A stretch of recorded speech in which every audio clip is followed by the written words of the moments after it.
there any further courtesies? Remonstrances, please. Yes, Senator Gelser, please. Thank you, Mr. President. Colleagues, recently we have been learning about kids in Oregon who are placed in out-of-state care. I think it's really important that we know who they are and that we know that they know that we are thinking of them, that we have not forgotten them. We've finally been able to get from the department some statistics about who these 84 kids today are. 12 of these children are Native American kids.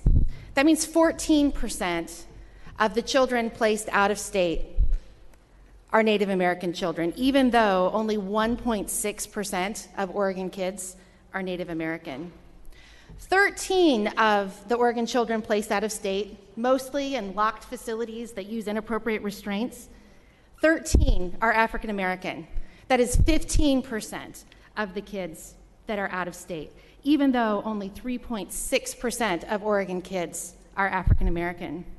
If we were to look at the percentage of Oregon kids in care that are Black or Native American, and we were to look at proportionality in who we are shipping far away out of state to dangerous placements, we should have less than one African American child and less than one African American child.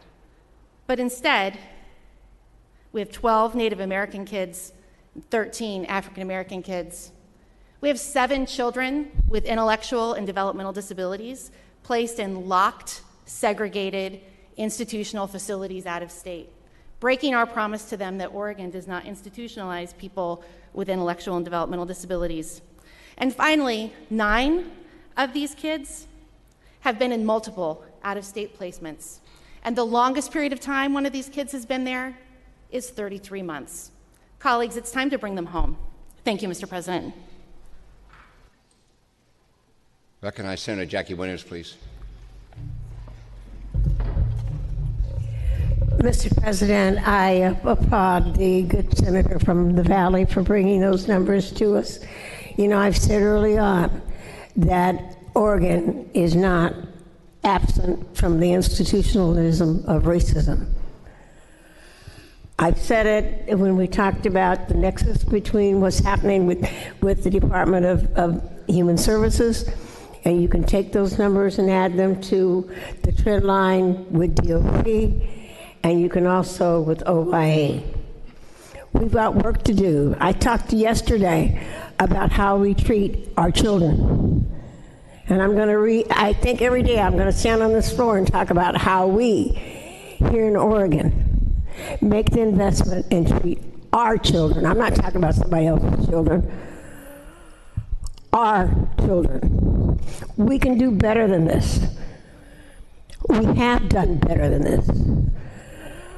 And I'm gonna, if I have to stand up every session and talk about this, I will. This is moments that we can't be proud of. None of us. We all say Oregon, our Oregon, we love our Oregon. Then let's make Oregon, once again, the Oregon that we can be proud of and take care of our children. Thanks, Sarah. Messages.